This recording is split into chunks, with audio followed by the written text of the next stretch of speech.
On the way back from Lewis's funeral, my mom told me to start packing. She waited until the day before we left to tell Edie.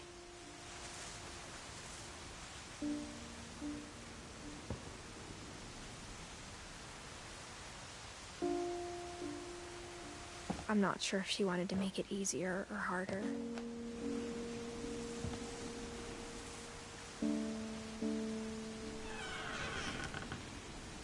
I wish we'd stayed.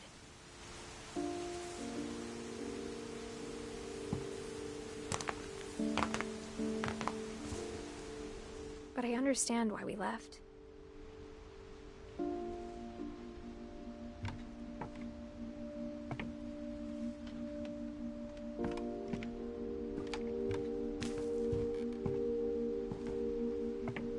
My mom ended up leaving everything behind.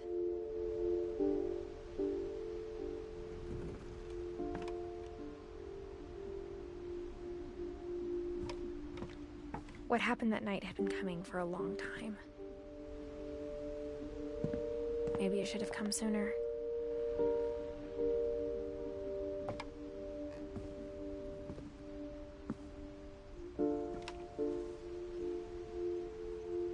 But it had to end one way or another.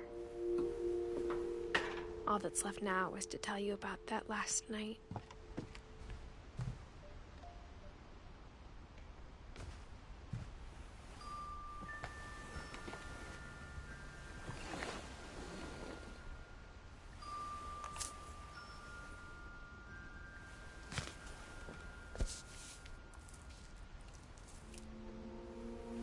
That whole last day, Edie just watched us pack and didn't say a word.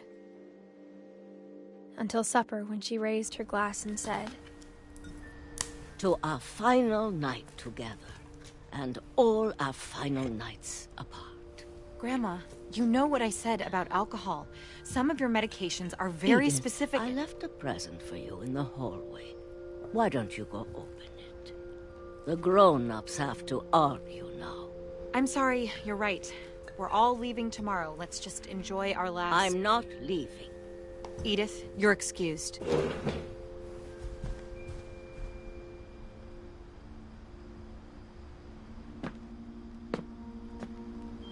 The power had been shut off that morning, but Edie always had plenty of candles.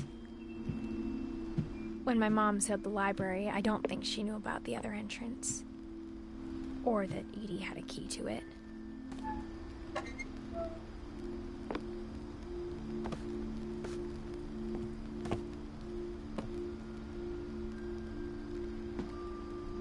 That thing you're afraid of isn't going to end when you leave the house. Edith has a right to know these stories. My children are dead because of your stories. I think it's best if Edith and I leave tonight.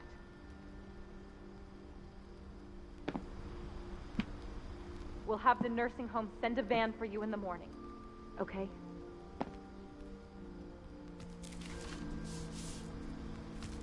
Dear Edith, there's so many stories I wish I could tell you, but there's only time for one.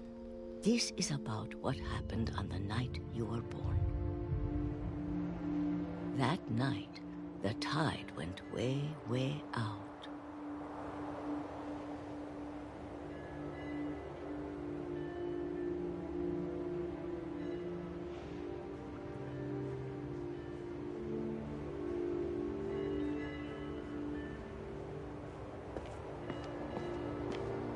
It was the first and last time I ever saw the old house aground.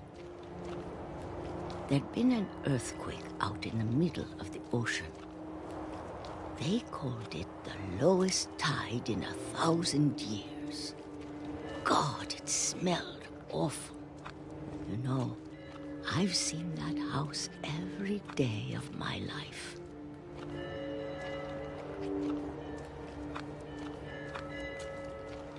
I never thought I'd go back to it. When the fog rolled in, I lost my way.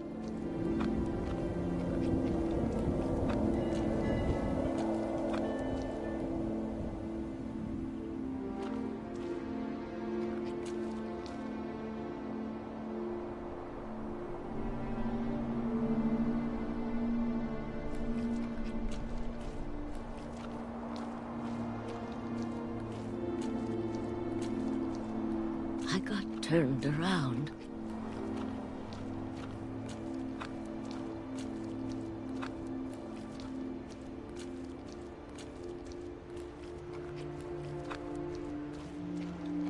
For a while, I wandered.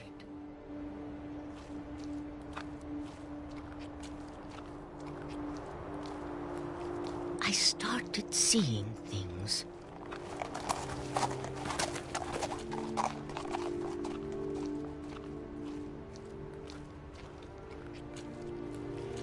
Things I'd forgotten had ever existed.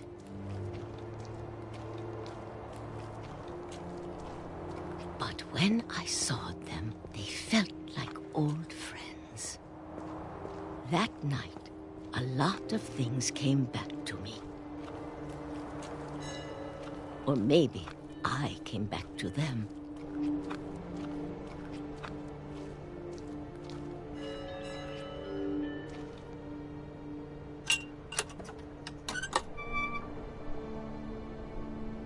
Things I can't explain, but that I need you to try and... Edith, what are you doing in here?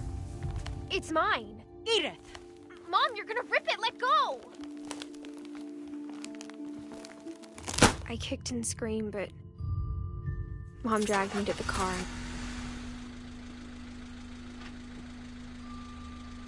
I never saw Great-Grandma Edie again.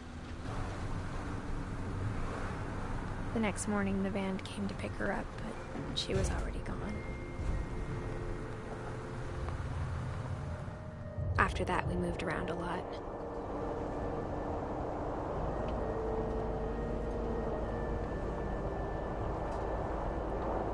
We both tried to make the best of it.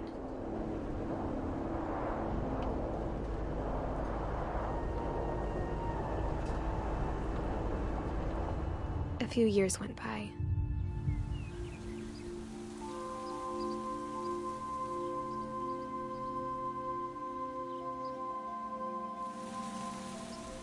My mom didn't like to talk about it,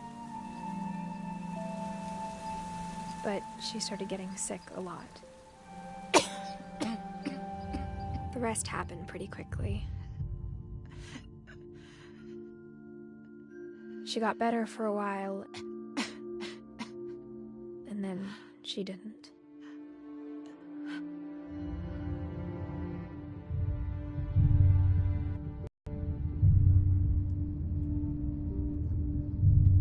The last Finch left alive.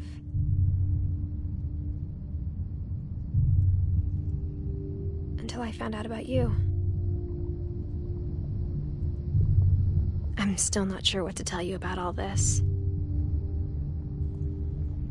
If we lived forever, maybe we'd have time to understand things. But as it is, I think the best we can do is try to open our eyes. And appreciate how strange and brief all of this is. This journal was supposed to be for you. But now I hope you'll never see it. I just want to meet you and tell you all these stories myself. But I guess if you're reading this now, things didn't work out that way.